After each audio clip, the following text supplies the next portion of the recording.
निघा स्वागत जी निघी जया तो बीबी हरसिमरत कौर बादल जी साबका केंद्रीय मंत्री मैंबर पार्लीमेंट निघा स्वागत निघी जया नु सरदार हरदीप सिंह जी सन ऑफ सरदार बलबीर सिंह जी के गृह विखे उचेचे तौर पर पहुंचे। स्वच्छता ये जो छोटा जिहा उपराला नगर की सुख शांति वास्ते जुगो जुग अटल धन धन श्री गुरु ग्रंथ साहब जी की पवित्र बाणी श्री सुखमनी साहब जी के पाठ के भोग पाए गए उपरंत अखंड कीर्तन होया पूरे नगर की सुख शांति वास्ते। कि मैं नाल दी नाल बेनती करांगा जी डॉक्टर नछत्रपाल जी उम्मीदवार ने श्रोमणी अकाली दल बहुजन समाज पार्टी के हल्का नवांशहर तो अपने विचार साझे करनगे जी। डॉक्टर नछत्रपाल जी।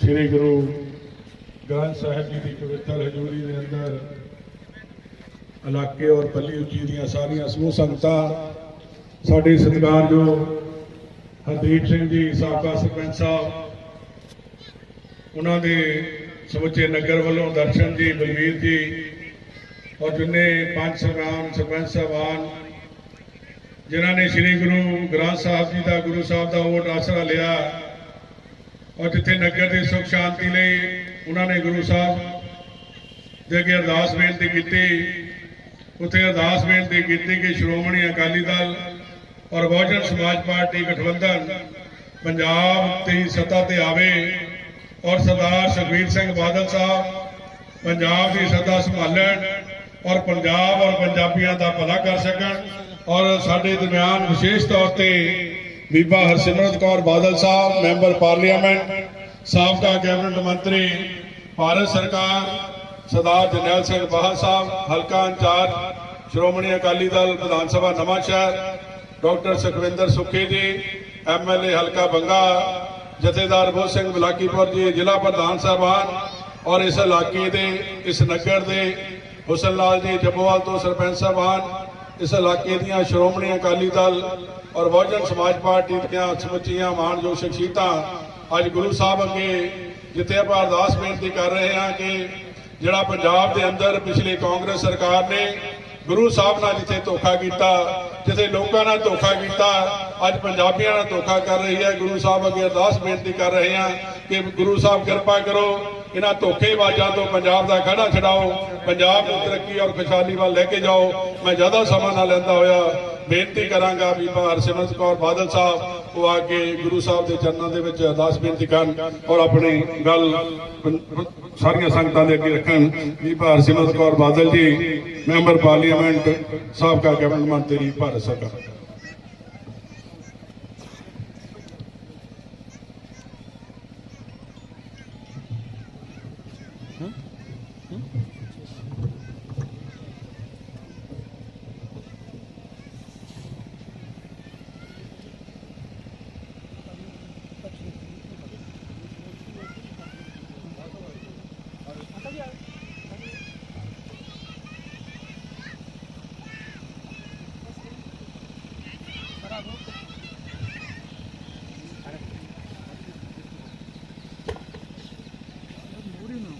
गुरु साहब के पावन पवित्र हजूरी विच विराजमान गुरु रूपी साध संगत जी फतेह प्रवान करो जी। वाहिगुरु जी का खालसा वाहिगुरु जी की फतेह।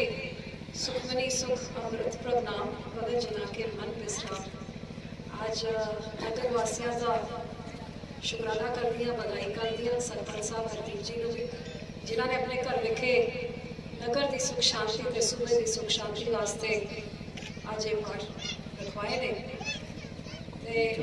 ਆਪਾਂ ਸਾਰੇ महसूस कर ही रहे हैं कि पिछले कुछ दिनों से जिस तरह के हादसे हो रहे हैं ये बहुत ही दुखद ही नहीं लेकिन हरेक के हृदय को छली करने वाले ने कि जो किहड़ियां ताकतां हैगियां जिहड़ी इन्नी बेकाबू हो गई ने ते इन्नी बुलंद हो गई ने कि पंजाब वर्गी धरती दे विच आके पंजाबियों की सरकार के लख के थले श्री दरबार साहब जिहड़े सर्व सांझी वारता की घर जिथे हर धर्म के इंसान का नतमस्तक होंदा है सीस झुकदा हैगा ते झोलियां भरियां जांदियां ने अज इहो जिहे स्थान विच आके दुनिया के सामने जाके साडे हित विच साडी रूह विच जिहो जी हरकत कुछ दिन पहले हुई मेरा ख्याल किसी भी धर्म का इंसान हो मैं अपने धर्म की गल नहीं करती हरेक को हिला के रखता दुनिया भर च ਵਸਦੇ ਹੋਏ ਜਿੱਥੇ ਵੀ ਸਿੱਖ ਨੂੰ ਮਿਲਾ ਕੇ ਰੱਖਦਾ। ਦੁੱਖ ਅਫਸੋਸ ਲੇਕਿਨ ਸ਼ੁਕਰਾਨਾ ਵੀ ਗੁਰੂ ਸਾਹਿਬ ਦਾ ਕਿ ਉਹਨਾਂ ਨੇ ਲਾਜ ਰੱਖ ਲਿੱਤੀ ਕਿ ਉੱਥੇ ਸ਼੍ਰੋਮਣੀ ਕਮੇਟੀ ਦੇ ਸੂਰਮਿਆਂ ਦੇ ਕੋਈ ਇਹੋ ਜਿਹੇ ਹਾਦਸੇ ਨੂੰ ਵਾਪਰਨ ਤੋਂ ਪਹਿਲੇ ਹੀ ਮੌਕਾ ਸਾਂਭ ਲਿਆ। ਇਹ ਵੀ ਰੱਬ ਦਾ ਸ਼ੁਕਰਾਨਾ ਕਰੀਏ, ਨਹੀਂ ਤਾਂ ਕਿਤੇ ਨਾ ਕਿਤੇ ਉਸ ਰੱਬ ਦੀ ਅਦਾਲਤ ਵਿੱਚ ਅਸੀਂ ਸਾਰੇ ਹੀ ਕਸੂਰਵਾਨ ਹੋਣਾ ਸੀਗਾ ਕਿ ਜਿਸ ਗੁਰੂ ਨੇ ਇਹਨਾਂ ਦਿਨਾਂ 'ਚ ਸਾਨੂੰ ਯਾਦ ਦਿਲਾਉਂਦਾ ਪੋਹ ਦਾ ਮਹੀਨਾ ਕਿ ਜਿਹੜੇ ਗੁਰੂ ਸਾਹਿਬ ਨੇ ਆਪਣਾ ਸਰਵੰਸ਼ ਵਾਰਤਾ, ਸਭ ਕੁਝ ਵਾਰਤਾ ਇਸ ਕੌਮ ਦੀ ਚੜ੍ਹਦੀ ਕਲਾ ਵਾਸਤੇ ਨਹੀਂ, ਮੇਰੇ ਮਾਨਵਤਾ ਦੀ ਚੜ੍ਹਦੀ ਕਲਾ ਵਾਸਤੇ। ਦਸਮ ਪਿਤਾ ਨੇ ਪਹਿਲੇ ਆਪ ਦਾ ਪਿਤਾ ਵਾਰਿਆ, ਇੱਕ ਮਿਸਾਲ ਕਿ ਕਿਸੇ ਹੋਰ ਧਰਮ ਵਾਸਤੇ ਕੋਈ ਆਪਣਾ ਪਿਤਾ ਵਾਰ ਦੇ। ਤੇ ਹੁਣ ਸਾਰਾ ਸਰਵੰਸ਼ ਇਹਨਾਂ ਦਿਨਾਂ 'ਚ ਜਿਸ ਤਰ੍ਹਾਂ ਵਾਰਿਆ, ਇਹ ਦਿਨ ਹਮੇਸ਼ਾ ਸਾਨੂੰ ਯਾਦ ਦਿਲਾਉਂਦੇ ਨੇ। ਤੇ ਇਹਨਾਂ ਦਿਨਾਂ ਵਿੱਚ ਇਹ ਘਟਨਾ ਘਟਣੀ ਇਸ ਤੋਂ ਮੰਦਭਾਗੀ ਕੀ ਹੋ ਸਕਦੀ ਤੇ ਦੁਖਦ ਕੀ ਹੋ ਸਕਦੀ ਹੈ। ਤੇ ਇਸ ਤੋਂ ਵੱਡਾ ਦੁੱਖ ਇਸ ਗੱਲ ਦਾ ਕਿ ਸੂਬੇ ਦੀ ਸਰਕਾਰਾਂ ਨੇ ਤਹਿ ਤਾਈਂ ਪਹੁੰਚਣ ਦੇ ਬਜਾਏ ਹੈਰਾਨੀ ਦੀ ਗੱਲ ਕਿ ਬੰਦੇ ਨੂੰ 5 ਦਿਨਾਂ ਦੇ ਅੰਦਰ ਇਸ ਤੋਂ ਪਹਿਲੇ ਕਿ ਕੋਈ ਉਹਦੀ ਜਾਂਚ ਹੋ ਸਕੇ, ਉਹਦੀ ਕੋਈ ਪਤਾ ਲੱਗ ਸਕੇ ਕਿੱਥੋਂ ਆਇਆ, ਕੌਣ ਸੀ, ਚੱਕੇ ਉਹਦਾ ਸੰਸਕਾਰ ਕਰਕੇ ਸਾਰੇ ਸਬੂਤ ਹੀ ਮੁਕਾ ਦਿੱਤੇ, ਸਭ ਕੁਝ ਮੁਕਾਤਾ, ਦਫਨਾਤਾ, ਖਤਮ ਕਰਤਾ। ਕੀ ਮਨਸ਼ਾ ਹੈ? ਉਹਦੇ ਬਾਅਦ ਲੁਧਿਆਣੇ 'ਚ ਮੈਂ ਇਹਦੇ ਵਿੱਚ ਨਹੀਂ ਜਾਵਾਂਗੀ ਕਿ 2 ਦਿਨ ਪਹਿਲੇ ਵੀ ਉੱਥੇ ਗੁਟਕਾ ਸਾਹਿਬ ਨੂੰ ਸਰੋਵਰ ਸਾਹਿਬ, ਪਵਿੱਤਰ ਸਰੋਵਰ ਸਾਹਿਬ 'ਚ ਵਿੱਚ ਬੇਅਦਬੀ ਕੀਤੀ ਗਈ। ਬੰਦਿਆਂ ਨੂੰ ਕਾਬੂ ਕਰਕੇ ਸ਼੍ਰੋਮਣੀ ਕਮੇਟੀ ਨੇ ਪੁਲਿਸ ਨੂੰ ਕਿਹਾ ਕਿ ਬੰਦੇ ਨੂੰ ਫੜ ਕੇ ਲੈ ਜਾਓ, ਕਹਿੰਦੇ ਅਸੀਂ ਨਹੀਂ ਫੜਾਂਗੇ, ਆਪੇ ਕਰ ਲਓ ਜੋ ਕਰਨਾ। ਅਖੀਰ 'ਚ ਕਮੇਟੀ ਦੇ ਬੰਦਿਆਂ ਨੇ ਜਾ ਕੇ ਧਰਨਾ ਮਾਰਿਆ ਪੁਲਿਸ ਦੇ ਸਾਹਮਣੇ ਕਿ ਅਸੀਂ ਬੈਠਿਆ, ਜਦੋਂ ਤੇ ਤੁਸੀਂ ਬੰਦੇ ਨੂੰ ਨਹੀਂ ਫੜਦੇ ਕਿ ਜਾਂਚ ਕਰੋ। ਤਾਂ ਜਾ ਕੇ ਬੰਦੇ ਨੂੰ ਲਿੱਤਾ, ਬਿਨਾਂ ਜਾਂਚ ਕੀਤੇ ਸਿੱਧੇ ਜੇਲ੍ਹ ਭੇਜਦੇ, ਜਿਹਦੇ ਕਰਕੇ 2 ਦਿਨ ਬਾਅਦ ਦਰਬਾਰ ਸਾਹਿਬ 'ਚ ਵਾਪਰੀ ਘਟਨਾ ਤੇ ਉਹਦੇ ਬਾਅਦ ਕਪੂਰਥਲਾ ਸਾਹਿਬ ਤੇ ਨਿਸ਼ਾਨ ਸਾਹਿਬ ਦੇ ਉੱਤੇ ਵਾਪਰੀ। ਤੇ ਵਿੱਚ ਹੀ ਲੁਧਿਆਣੇ 'ਚ ਪੁਲਿਸ ਸਟੇਸ਼ਨ ਦੇ ਸਾਹਮਣੇ ਧਾਰਮਿਕ ਹਿੰਦੂਆਂ ਦੇ ਗ੍ਰੰਥਾਂ ਦੇ ਉੱਤੇ ਬੇਅਦਬੀ ਹੋਈ, ਉਹ ਤੁਸੀਂ ਦੇਖਿਆ। ਤੇ ਕੱਲ ਇੱਕ ਬੰਬ ਵੀ ਫਟ ਗਿਆ। ਤੇ ਜਿਹੜੇ ਜ਼ਿੰਮੇਵਾਰ ਆਗੂ ਨੇ ਸੂਬੇ ਦੇ ਕੀ ਕਹਿ ਰਹੇ ਨੇ? ਵਿਰੋਧੀ ਕਰਾ ਰਹੇ ਨੇ, ਰਾਜਨੀਤੀ ਖੇਡਦੇ ਨੇ ਇਹਦੇ ਉੱਤੇ। ਆਹੀ ਰਾਜਨੀਤੀ ਜਿਹੜੇ 2016 'ਚ ਪੰਜਾਬ ਦੇ ਲੋਕਾਂ ਦੇ ਉੱਤੇ ਖੇਡੀ ਗਈ, ਧਰਮ ਦੀ ਰਾਜਨੀਤੀ। ਪੂਰੇ 5 ਸਾਲ ਉਹਦੀ ਚਰਚਾ ਕਰਕੇ ਨਾ ਦੋਸ਼ੀਆਂ ਨੂੰ ਲੱਭਿਆ ਤੇ ਨਾ ਹੀ ਮਸਲੇ ਦਾ ਹੱਲ ਕੀਤਾ। ਕੱਲੇ ਵੋਟਾਂ ਬਟੋਰਨ ਵਾਸਤੇ ਜਦੋਂ ਵੋਟਾਂ ਆਉਂਦੀਆਂ ਸੀ ਉਹ ਮੁੱਦੇ ਚੱਕੇ ਜਾਂਦੇ ਸੀ। ਲੇਕਿਨ ਅੱਜ ਜਿਹੜੇ ਹਾਦਸੇ ਹੋ ਰਹੇ ਨੇ, ਹਰਕਤਾਂ ਹੋ ਰਹੀਆਂ ਨੇ, ਮੈਨੂੰ ਤਾਂ ਯਾਦ ਦਿਲਾਉਂਦਾ ਹੈ ਕਿ ਪਿਛਲੇ ਚੋਣਾਂ ਤੋਂ ਪਹਿਲੇ ਮੇਰੇ ਹਲਕੇ 'ਚ, ਪਤਾ ਨਹੀਂ ਤੁਹਾਨੂੰ ਯਾਦ ਹੈ ਕਿ ਨਹੀਂ, ਕਿਉਂਕਿ ਮੌੜ ਹਲਕਾ ਤੁਹਾਡੇ ਤੋਂ ਦੂਰ ਹੋਗਾ, ਇਸ ਤਰ੍ਹਾਂ ਇੱਕ ਬੰਬ ਬਲਾਸਟ ਚੋਣਾਂ ਤੋਂ ਚੰਦ ਦਿਨ ਪਹਿਲੇ ਮੌੜ ਹਲਕੇ 'ਚ ਹੋਇਆ ਸੀਗਾ। ਉਸ ਟਾਈਮ ਪੂਰਾ ਰੌਲਾ ਵਿਰੋਧੀਆਂ ਨੇ ਪਾਇਆ ਕਿ ਸਰਕਾਰ ਨੇ, ਅਕਾਲੀ ਦਲ ਦੀ ਸਰਕਾਰ ਨੇ ਕਰਾਇਆ। ਤੇ ਮਗਰੋਂ ਜਦ ਜਾਂਚ ਹੋਈ ਤੇ ਕਾਂਗਰਸੀ ਆਗੂ ਤੇ ਉਹਦੀ ਤਾਰਾਂ ਕਿੱਥੇ ਜੁੜੀਆਂ ਹੋਈਆਂ ਸੀ, ਮੈਨੂੰ ਕਹਿਣ ਦੀ ਲੋੜ ਨਹੀਂ, ਤੁਹਾਡੇ ਸਾਰਿਆਂ ਦੇ ਸਾਹਮਣੇ ਗੱਲ ਹੋਈ। ਅੱਜ ਇਸ ਗੱਲ ਦਾ ਦੁੱਖ ਕਿ ਮੁੱਖ ਮੰਤਰੀ ਜਾਂਚ ਦੀ ਗੱਲ ਕਰਨ ਤੋਂ ਪਹਿਲਾਂ ਹੀ ਆਪ ਦਾ ਫੈਸਲਾ ਸੁਣਾ ਰਿਹਾ ਹੈ। ਇਸ ਤੋਂ ਪਹਿਲਾਂ ਕਿ ਬੰਬ ਕਿੱਥੋਂ ਆਇਆ, ਕਿਹੜਾ ਬੰਦਾ ਸੀ, ਕਿਹੜੀ ਚੀਜ਼ ਦਾ ਬੰਬ ਵਜਿਆ, ਦਿੱਲੀ ਦੀ ਟੀਮਾਂ ਜੇ ਪਹੁੰਚਿਆ ਨਹੀਂ ਤਾਂ ਮੁੱਖ ਮੰਤਰੀ ਖੜਾ ਹੋ ਕੇ ਆਪਣੀ ਜਾਂਚ ਦੀ ਰਿਜ਼ਲਟ ਨਤੀਜਾ ਐਲਾਨ ਕਰ ਰਿਹਾ। ਇੱਕ ਤਰਫ ਜਾਂਚ ਨੂੰ ਦਬਾਉਣ ਵਾਸਤੇ ਐਲਾਨ ਕਰ ਰਿਹਾ ਕਿ ਵਿਰੋਧੀ ਕਰਾ ਰਹੇ ਨੇ, ਜਿਸ ਤਰ੍ਹਾਂ ਸਬੂਤ ਮਿਟਾਤਾ ਦਰਬਾਰ ਸਾਹਿਬ ਵਾਲੇ ਬੰਦੇ ਦਾ ਸੰਸਕਾਰ ਕਰਕੇ। ਲੋੜ ਹੈ ਕਿ ਇਸ ਗੁਰੂ ਦਾ ਓਟ ਆਸਰਾ ਆਪਾਂ ਗੁਰੂ ਸਾਹਿਬ ਦਾ ਲਈਏ। ਅਮਨ ਸ਼ਾਂਤੀ ਵਾਸਤੇ ਤੁਸੀਂ ਆਪਣੀ ਨਗਰ ਵਾਸਤੇ ਕਰਾਇਆ, ਸਾਡੇ ਪੰਜਾਬ ਨੂੰ ਵੀ ਬਹੁਤ ਲੋੜ ਹੈ। ਪਿਛਲੇ 5 ਸਾਲਾਂ 'ਚ ਜਿਸ ਦੌਰ ਤੋਂ ਪੰਜਾਬ ਨਿਕਲਿਆ ਹੈ, ਜਿਨ੍ਹਾਂ ਲੋਕਾਂ ਨੇ ਕਾਲੇ ਕਾਨੂੰਨ ਬਣਾਏ, ਜਿਹੜੀ ਉਸ ਟਾਈਮ ਦੀ ਸਰਕਾਰਾਂ ਉਸ ਕਾਲੇ ਕਾਨੂੰਨ ਬਣਾਉਣ ਦੀ ਕਮੇਟੀ ਦਾ, ਕੇਂਦਰ ਦੀ ਕਮੇਟੀ ਦਾ ਹਿੱਸਾ ਸੀਗੇ, ਅੱਜ ਉਹ ਮੁੱਖ ਮੰਤਰੀ ਤਾਂ ਭਾਜਪਾ 'ਚ ਜਾ ਬੈਠਿਆ ਜਿਹਨੇ ਹਾਮੀ ਭਰੀ ਸੀ ਤੇ ਭਾਪ ਤਾਂ ਹੀ ਬਾਹਰ ਨਹੀਂ ਕੱਢੀ। ਜਿਸ ਕਾਲੇ ਕਾਨੂੰਨ ਕਰਕੇ ਪਿਛਲੇ 1.5 ਸਾਲ 'ਚ 2 ਸਾਲ 'ਚ ਪੰਜਾਬ 'ਚ ਕੀ ਹਾਲਾਤ ਪੈਦਾ ਹੋਏ, ਕਿਸਾਨਾਂ ਦੇ ਨਾਲ, ਮਜ਼ਦੂਰਾਂ ਦੇ ਨਾਲ, ਭਾਈਚਾਰਕ ਸਾਂਝ ਦੇ ਨਾਲ, ਅਮਨ ਸ਼ਾਂਤੀ ਦੇ ਨਾਲ ਪੰਜਾਬ ਦੀ ਇਕਨੋਮੀ, ਪੰਜਾਬ ਦੀ ਆਰਥਿਕ ਹਾਲਾਤ ਕਿੱਥੇ ਹੋ ਗਏ ਨੇ ਪਿਛਲੇ 2-2.5 ਸਾਲ 'ਚ, ਕੀ ਹੋਇਆ ਪੰਜਾਬ 'ਚ, ਅੱਜ ਅਸੀਂ ਸਾਰੇ ਮਹਿਸੂਸ ਕਰ ਰਹੇ ਹਾਂ। ਤੇ ਅੱਜ ਲੋੜ ਹੈ ਕਿ ਪੰਜਾਬ 'ਚ ਇੱਕ ਸਥਾਈ, ਇੱਕ ਤਾਕਤਵਰ, ਇੱਕ ਮਜ਼ਬੂਤ ਇਹੋ ਜਿਹੀ ਸਰਕਾਰ ਬਣੇ ਜਿਹਨੂੰ ਪਰਖਿਆ ਹੋਇਆ ਜਿਹਨੂੰ ਵਰਤਿਆ ਹੋਇਆ ਹੈ, ਜਿਹਨੂੰ ਤਜਰਬਾ ਕਰਕੇ ਦੇਖਿਆ ਹੋਇਆ ਹੈ, ਜਿਹੜੇ ਪੰਜਾਬ ਵਾਸਤੇ ਆਪਣਾ ਸਭ ਕੁਝ ਕੁਰਬਾਨ ਕਰਕੇ ਪੰਜਾਬ ਵਾਸਤੇ ਲੜਨ ਭਿੜਨ ਵਾਸਤੇ ਜੇ ਕੈਦਾਂ ਕੱਟਣੀਆਂ ਨੇ, ਲੜਾਈ ਲੜੀਆਂ, ਅੱਗੇ ਹੋ ਕੇ ਲੜੇ। ਇਹੋ ਜਿਹੀ ਪਾਰਟੀ ਦੀ ਲੋੜ ਹੈ ਜਿਹੜੀ ਪੰਜਾਬੀਆਂ ਦੀ ਆਪਣੀ ਹੈਗੀ।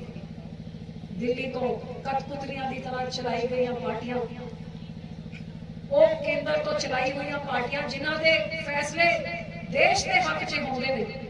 ਸਾਨੂੰ ਪਾਰਟੀ ਚਾਹੀਦੀ ਜਿਹਦੇ ਫੈਸਲੇ ਪੰਜਾਬ ਦੇ ਪੰਜਾਬੀਆਂ ਦੇ ਹੱਕ 'ਚ ਹੋਏ। ਆਪਾਂ ਦੇਸ਼ ਦਾ ਹਿੱਸਾ ਜ਼ਰੂਰ ਹੈਗੇ, ਲੇਕਿਨ ਦੇਸ਼ 'ਚ ਜੇ ਕਾਲੇ ਕਾਨੂੰਨਾਂ ਵਰਗੇ ਫੈਸਲੇ ਹੋ ਜੇ ਜੇ ਪੰਜਾਬ ਦੇ ਨੁਕਸਾਨ ਦੇਈਏ, ਫਿਰ ਇਹੋ ਜਿਹੀ ਸਰਕਾਰਾਂ ਦਾ ਆਪਾਂ ਕਰਨਾ ਕੀ ਹੈ? ਭਾਵੇਂ ਭਾਜਪਾ ਹੋਵੇ, ਭਾਵੇਂ ਕਾਂਗਰਸ ਹੋਏ, ਜਾਂ ਤੀਜਾ ਜਿਹੜਾ ਅੱਜ ਪੰਜਾਬ ਦੇ 5 ਸਾਲ ਬਾਅਦ ਦਰਸ਼ਨ ਦਿੱਤੇ ਕੇਜਰੀਵਾਲ ਸਾਹਿਬ, ਜੇ ਕਿ ਤਰ੍ਹਾਂ ਦੇ ਵਾਅਦੇ ਨਹੀਂ ਕਰ ਰਹੇ ਜਿਹੜੇ ਦਿੱਲੀ 'ਚ ਨਹੀਂ ਲਾਗੂ ਕੀਤੇ ਜਿੱਥੇ ਸਰਕਾਰ ਹੈ, ਲੇਕਿਨ ਗਾਰੰਟੀਆਂ ਦਿੰਦੇ ਫਿਰਦੇ ਨੇ। ਅੱਜ ਮੈਂ ਤੁਹਾਨੂੰ ਪੁੱਛਦੀ ਹਾਂ ਕਿ ਬੈਂਕ ਤੁਹਾਡੇ ਤੋਂ ਗਾਰੰਟੀ ਤੁਹਾਡੇ ਤੋਂ ਲੈਂਦਾ ਹੈ, ਤੁਹਾਡੇ ਗਵਾਂਢੀ ਤੋਂ ਤੁਹਾਡੀ ਗਾਰੰਟੀ ਲੈਂਦਾ ਹੈ, ਕਿ ਦੂਜੇ ਸੂਬੇ 'ਚ ਵੈਸੇ ਕਿਸੇ ਬੰਦੇ ਤੋਂ ਤੁਹਾਡੀ ਗਾਰੰਟੀ ਲੈਂਦਾ? ਕਿੱਥੇ ਜਾ ਕੇ ਫੜੋਗੇ ਬੰਦੇ? ਜਿਹੜਾ ਸਾਡੀ ਬੋਲੀ ਨਹੀਂ ਜਾਣਦਾ, ਭਾਸ਼ਾ ਨਹੀਂ ਜਾਣਦਾ, ਜ਼ਿਲ੍ਹਿਆਂ ਦਾ ਨਾਂ ਜੀ ਦਾ, ਗੁਰੂਆਂ ਦਾ ਨਾਂ, ਦਰਿਆ ਦਾ ਨਾਂ ਨਹੀਂ ਜਾਣਦਾ, ਜਿਹੜਾ ਕਹਿੰਦਾ ਹੈ ਹਲਫਨਾਮਾ ਅਦਾਲਤ ਵਿੱਚ ਪੇਸ਼ ਕਰਦਾ ਹੈ ਕਿ ਪੰਜਾਬ ਦਾ ਪਾਣੀ ਦਿੱਲੀ ਨੂੰ ਚਾਹੀਦਾ ਹੈ, ਦੂਜੇ ਅਦਾਲਤ ਵਿੱਚ ਹਲਫਨਾਮਾ ਪੇਸ਼ ਕਰਦਾ ਹੈ ਕਿ ਪੰਜਾਬ ਦੇ ਕਿਸਾਨਾਂ ਦੀ ਪਰਾਲੀ ਕਰਕੇ ਦਿੱਲੀ ਦਾ ਧੂਆਂ ਖਰਾਬ ਹੋ ਰਿਹਾ ਹੈ, ਜਿਹਦੇ ਕਰਕੇ ਪੰਜਾਬ ਦੇ ਥਰਮਲ ਬੰਦ ਕਰ ਦੋ ਤੇ ਕਰੋੜ ਰੁਪਇਆ ਜੁਰਮਾਨਾ ਕਿਸਾਨਾਂ ਤੇ ਲਾ ਦਿਓ। ਇਹ ਬੰਦੇ ਨੇ ਜਦ ਦਿੱਲੀ ਤੇ ਪੰਜਾਬ ਦੇ ਵਿੱਚ ਚੁਣਨਾ, ਇਹ ਪੰਜਾਬ ਨੂੰ ਚੁਣ ਕੇ ਪੰਜਾਬ ਦਾ ਭਲਾ ਦੇਖੂਗਾ ਕਿ ਦਿੱਲੀ ਦਾ ਭਲਾ ਦੇਖੂਗਾ? ਅੱਜ ਉਹ ਆਪਣੀ ਕਤਪੁਰਜ਼ੀ ਬਿਠਾਉਣ ਵਾਸਤੇ, ਆਪ ਬੈਠਣ ਵਾਸਤੇ ਬੈਠੇ। ਸੋ ਜ਼ਰੂਰ ਗੁਰੂ ਸਾਹਿਬ ਦੇ ਓਟ ਆਸਰੇ ਦੀ ਲੋੜ ਹੈ ਕਿ ਪੰਜਾਬ ਦੇ ਲੋਕੀ ਬਹੁਤ ਸੋਚ ਸਮਝ ਕੇ ਅਗਲੇ 5 ਸਾਲ ਦਾ ਆਪਣਾ ਫੈਸਲਾ ਕਰਨ।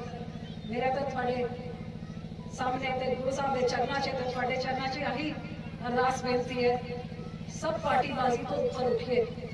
ਜਿਹੜੇ ਲੋਕੀ ਗੁਰੂ ਸਾਹਿਬ ਦੀ ਬੇਅਦਬੀ ਦੀ ਗੱਲਾਂ ਕਰਦੇ ਨੇ, ਤੁਹਾਡੇ ਵਿੱਚੋਂ ਕੌਣ ਹੈ ਜਿਹਨੇ ਇਹ ਸਾਰੇ ਕਾਂਗਰਸੀਆਂ ਨੂੰ ਸਟੇਜ 'ਤੇ ਚੜ੍ਹ ਕੇ ਆਪਣੇ ਆਗੂ ਦੇ ਨਾਲ ਖੜ ਕੇ ਜਕਾਰੇ ਛੱਡ ਕੇ, ਜਿਹਨੇ ਸ਼ਬਦ ਗੁਰੂ ਗੁਟਕਾ ਸਾਹਿਬ ਨੂੰ ਹੱਥ 'ਤੇ ਫੜ ਕੇ ਦਮਦਮਾ ਸਾਹਿਬ ਵੱਲ ਮੂੰਹ ਕਰਕੇ ਦਸਮ ਪਿਤਾ ਦੀ ਚਰਨਾਂ ਦੀ ਸੌਂਹ ਖਾਦੀ ਸੀ ਕਿ 4 ਹਫ਼ਤਿਆਂ 'ਚ ਮੈਂ ਨਸ਼ੇ ਵੀ ਮੁਕਤ ਕਰ ਦਾਂਗਾ ਪੰਜਾਬ ਤੋਂ, ਤੇ ਬਾਕੀ ਵਾਦੇ ਪੂਰੇ ਸਾਰਿਆਂ ਨੇ ਜਕਾਰੇ ਛੱਡੇ। ਇਹਨਾਂ ਚੀਜ਼ਾਂ 'ਚ ਜਾ ਕੇ ਆਪਦੀ ਵੋਟਾਂ ਲਿੱਤੀਆਂ ਤੇ ਐਮਐਲਏ ਬਣੇ। ਤੇ ਗੁਰੂ ਸਾਹਿਬ ਦੀ ਝੂਠੀ ਸੌਂਹ ਖਾਣੀ ਕੀ ਇਹ ਬੇਅਦਬੀ ਨਹੀਂ ਹੈ? ਜੇ ਬੇਅਦਬੀ ਹੈਗੀ ਤਾਂ ਤੁਸੀਂ ਆਪਣੀ ਅੱਖਾਂ ਦੇ ਨਾਲ ਨਹੀਂ ਦੇਖਿਆ, ਤੇ ਜੇ ਆਪਣੀ ਅੱਖਾਂ ਦੇ ਨਾਲ ਦੇਖ ਕੇ ਫਿਰ ਵੀ ਉਸ ਕਾਂਗਰਸ ਨੂੰ ਵੋਟ ਪਾਉਂਦੇ ਤੇ ਫਿਰ ਤੁਸੀਂ ਉਸ ਬੇਅਦਬੀ ਦਾ ਹਿੱਸਾ ਹੈਗੇ ਕਿ ਨਹੀਂ? ਗੁਰੂ ਦੇ ਅਦਾਲਤ 'ਚ ਜਵਾਬ ਦੇਣਾ ਪਊਗਾ ਕਿ ਨਹੀਂ? ਹਮੇ ਕਾਂਗਰਸੀਆਂ ਤੋਂ ਪੁੱਛਦੇ ਹਾਂ। ਸੋ ਮੈਂ ਆਸ ਕਰਦੀ ਹਾਂ ਕਿ ਜ਼ਰੂਰ ਗੁਰੂ ਸਾਹਿਬ ਸਾਨੂੰ ਸਾਰਿਆਂ ਨੂੰ ਸਵਾਦ ਬਖਸ਼ਣ। ਸਾਡੇ ਤੋਂ ਵੀ ਬੇਅੰਤ ਗਲਤੀਆਂ ਹੋ ਜਾਂਦੀਆਂ, ਇਹਦੇ ਵਿੱਚ ਕੋਈ ਸ਼ੱਕ ਨਹੀਂ, ਲੇਕਿਨ ਇੱਕ ਚੀਜ਼ ਮੈਂ ਮਾਣ ਨਾਲ ਕਹਿ ਸਕਦੀ ਹਾਂ ਕਿ ਬਾਦਲ ਸਾਹਿਬ ਨੇ ਜੋ ਕਿਹਾ, ਸ਼੍ਰੋਮਣੀ ਅਕਾਲੀ ਦਲ ਨੇ ਜੋ ਕਿਹਾ ਉਹ ਕਰਕੇ ਦਿਖਾਇਆ। ਝੂਠੇ ਨਾਰੇ, ਝੂਠੇ ਵਾਅਦੇ ਨਹੀਂ।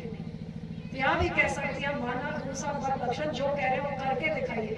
ਅਮਨ ਸ਼ਾਂਤੀ, ਭਾਈਚਾਰਕ ਸਾਂਝ, ਅੱਜ ਗਠਬੰਧਨ ਬਹੁਜਨ ਸਮਾਜ ਪਾਰਟੀ ਦੇ ਨਾਲ ਬਾਬਾ ਭੀਮਰਾਓ ਅੰਬੇਦਕਰ ਜੀ ਦੀ ਸੋਚ, ਬਾਬਾ ਕਾਂਸ਼ੀ ਰਾਮ ਜੀ ਦੀ ਸੋਚ ਨੂੰ ਅੱਗੇ ਲਿਜਾਂਦੇ ਹੋਏ ਗਰੀਬਾਂ ਇਕੱਲੇ ਵੋਟਾਂ ਵਾਸਤੇ ਨਹੀਂ ਹੈਗੇ, ਸਰਕਾਰ ਬਣੇ ਜਿੱਥੇ ਗਰੀਬਾਂ ਦੀ ਹਿੱਸੇਦਾਰੀ ਹੋਏ। ਸਾਡੇ ਬੀਐਸਪੀ ਦਾ ਭਰਾ ਸੱਜੀ ਬਾਂਹ ਬਣ ਕੇ ਸੁਖਬੀਰ ਜੀ ਦਾ ਡਿਪਟੀ ਚੀਫ ਮਿਨਿਸਟਰ ਬਣਿਆ। ਸਾਡੇ ਹਿੰਦੂ ਭਾਈਚਾਰੇ ਦੇ ਭਰਾ ਬਾਂਹ ਫੜ ਕੇ ਸੁਖਬੀਰ ਜੀ ਦਾ ਸਾਥੀ ਬਣੂਗਾ। ਤਿੰਨੋਂ ਭਰਾ ਇਕੱਠੇ ਹੋ ਕੇ, ਭਾਵੇਂ ਹਿੰਦੂ ਭਾਈਚਾਰਾ ਹੋਏ, ਦਲਿਤ ਭਾਈਚਾਰਾ ਹੋਏ, ਸਿੱਖ ਭਾਈਚਾਰਾ, ਹਰੇਕ ਭਾਈਚਾਰੇ ਨੂੰ ਅੱਗੇ ਲਿਜਾਣ ਵਾਸਤੇ 3 ਗੁਣਾ ਮਿਹਨਤ ਕਰਾਂਗੇ, ਹਰ ਵਰਗ ਨੂੰ ਅੱਗੇ ਲਿਜਾਣ ਵਾਸਤੇ, ਤਕਲੀਫਾਂ ਨੂੰ ਦੂਰ ਕਰਨ ਵਾਸਤੇ। ਤੇ ਜਿਹੜੇ ਵਾਅਦੇ ਕੀਤੇ ਨੇ ਉਹ ਸਾਰੇ ਤੁਹਾਡੇ ਸਾਹਮਣੇ ਨੇ। ਉਹ ਵਾਅਦੇ ਤਾਂ ਹੀ ਪੂਰੇ ਹੋ ਸਕਦੇ ਨੇ ਜੇ ਤੁਸੀਂ ਡਾਕਟਰ ਨਛੱਤਰਪਾਲ ਜੀ ਨੂੰ ਵੱਡੀ ਗਿਣਤੀ ਦੇ ਨਾਲ ਕਾਮਯਾਬ ਕਰਕੇ ਬਹੁਜਨ ਸਮਾਜ ਪਾਰਟੀ ਤੇ ਸ਼੍ਰੋਮਣੀ ਅਕਾਲੀ ਦਲ ਦੀ ਤੁਸੀਂ ਸਰਕਾਰ ਬਣਾਓ। ਤੇ ਮੈਨੂੰ ਮਾਣ ਹੈ ਕਿ ਜਿੱਥੇ ਬਾਬੂ ਕਾਂਸ਼ੀ ਰਾਮ ਜੀ ਨੇ ਵੀ ਸਾਰੇ ਦੇਸ਼ ਵਿੱਚ ਇਹ ਬਹੁਜਨ ਪਾਰਟੀ ਦਾ ਝੰਡਾ ਬੁਲੰਦ ਕੀਤਾ ਤੇ ਇਸ ਪੰਜਾਬ ਦੀ ਧਰਤੀ ਤੋਂ ਉਹਨਾਂ ਨੂੰ ਸ਼ੁਰੂ ਕੀਤਾ। ਤੇ ਸੁਖਬੀਰ ਜੀ ਨੇ ਐਲਾਨ ਕੀਤਾ ਕਿ ਉਹਨਾਂ ਦੇ ਮਾਨ ਸਤਿਕਾਰ 'ਚ ਮੈਡੀਕਲ ਕਾਲਜ ਦੁਆਬਾ ਵਿੱਚ ਬਣਾਇਆ ਜਾਊਗਾ। ਬਾਬਾ ਸਾਹਿਬ ਅੰਬੇਡਕਰ ਜੀ ਦੇ ਨਾਂ 'ਚ ਯੂਨੀਵਰਸਿਟੀ ਬਣਾਈ ਜਾਊਗੀ। ਭਗਵਾਨ ਵਾਲਮੀਕੀ ਦੇ ਨਾਂ 'ਚ ਵੀ ਬਹੁਤ ਵੱਡੀ ਯੂਨੀਵਰਸਿਟੀ ਬਣਾਈ ਜਾਊਗੀ। ਹਰ ਧਰਮ ਦਾ, ਹਰ ਵਰਗ ਦਾ ਸਤਿਕਾਰ ਕਰਦੇ ਹੋਏ, ਭਾਈਚਾਰਕ ਸਾਂਝ ਨੂੰ ਮਜ਼ਬੂਤ ਕਰਦੇ ਹੋਏ, ਪੰਜਾਬ ਦੇ ਅਮਨ ਸ਼ਾਂਤੀ ਦੇ ਨਾਲ ਇਹ ਚੀਜ਼ਾਂ ਨਹੀਂ ਕਿ ਬੰਬ ਬਲਾਸਟ ਕਰ ਦੋ, ਬੇਅਦਬੀਆਂ ਕਰ ਦਿਓ ਤੇ ਰਾਜਨੀਤੀ ਖੇਡੋ। ਇਹਨਾਂ ਸਾਰੀ ਚੀਜ਼ਾਂ ਤੋਂ ਪੰਜਾਬ ਨੂੰ ਮੁਕਤ ਕਰਕੇ ਬਾਦਲ ਸਾਹਿਬ ਨੇ ਵਿਕਾਸ ਕਰਕੇ ਦਿਖਾਇਆ। ਤੇ ਹੁਣ ਆ ਗਠਬੰਧਨ ਬੀਐਸਪੀ ਤੇ ਸ਼੍ਰੋਮਣੀ ਅਕਾਲੀ ਦਲ ਦਾ ਗਾਂ ਅੱਗੇ ਵੀ ਕਰਨਾ ਚਾਹੁੰਦੀ ਹੈ। ਆਸ ਕਰਦੀ ਹਾਂ ਗੁਰੂ ਸਾਹਿਬ ਵੀ ਆਸ਼ੀਰਵਾਦ ਦੇਣ ਤੇ ਲੋਕਾਂ ਦਾ ਵੀ ਆਸ਼ੀਰਵਾਦ ਹੋਏ ਤੇ ਗਰੀਬਾਂ ਦੀ, ਮਜ਼ਦੂਰਾਂ ਦੀ, ਕਿਸਾਨਾਂ ਦੀ, ਵਪਾਰੀਆਂ ਦੀ ਆਪਣੀ ਸਰਕਾਰ, ਆਪਣੀ ਖੇਤਰੀ ਪਾਰਟੀ, ਆਪਣਿਆਂ ਦੇ ਬਾਰੇ ਸੋਚਣ ਵਾਲੀ ਇਸ ਪਾਰਟੀ ਨੂੰ ਤੁਸੀਂ ਕਾਮਯਾਬ ਕਰੋ। ਤੁਹਾਡੇ ਸਾਰਿਆਂ ਨੂੰ ਜਿੱਥੇ ਮੈਂ ਸ਼ੁਕਰਾਨਾ ਵੀ ਕਰਦੀ ਹਾਂ। ਹਰਦੀਪ ਜੀ ਨੂੰ ਜਿਨ੍ਹਾਂ ਨੇ ਮੈਨੂੰ ਇੱਥੇ ਤੁਹਾਡੇ ਸਾਰਿਆਂ ਦੇ ਨਾਲ ਰੂਬਰੂ ਹੋਣ ਦਾ ਮੌਕਾ ਬਖਸ਼ਿਆ ਤੇ ਗੁਰੂ ਸਾਹਿਬ ਦੇ ਚਰਨਾਂ 'ਚ ਮੇਰੀ ਵੀ ਇਹੀ ਅਰਦਾਸ ਕਿ ਸਦਾ ਸਾਡਾ ਪੰਜਾਬ ਬੁਲੰਦ ਰਹੇ, ਚੜ੍ਹਦੀ ਕਲਾ ਵਿੱਚ ਰੱਖੇ, ਗੁਰੂ ਦੀ ਰਹਿਮਤਾਂ ਸਦਾ ਸਾਡੀ ਝੋਲੀ ਵਿੱਚ ਬਣੀਆਂ ਰਹਿਣ। ਵਾਹਿਗੁਰੂ ਜੀ ਕਾ ਖਾਲਸਾ, ਵਾਹਿਗੁਰੂ ਜੀ ਕੀ ਫਤਿਹ।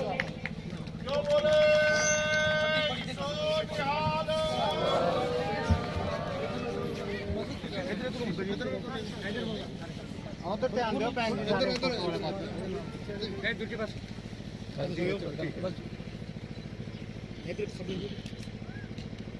ਚਲੋ ਜੀ ਥੈਂਕ ਯੂ ਦੇਖੋ ਜੀ ਇਸ ਕੈਮਰੇ ਭਾਜੀ 150 ਚਲੋ ਜੀ ਥੈਂਕ ਯੂ ਜੀ, ਥੈਂਕ ਯੂ ਵੀਰ ਜੀ।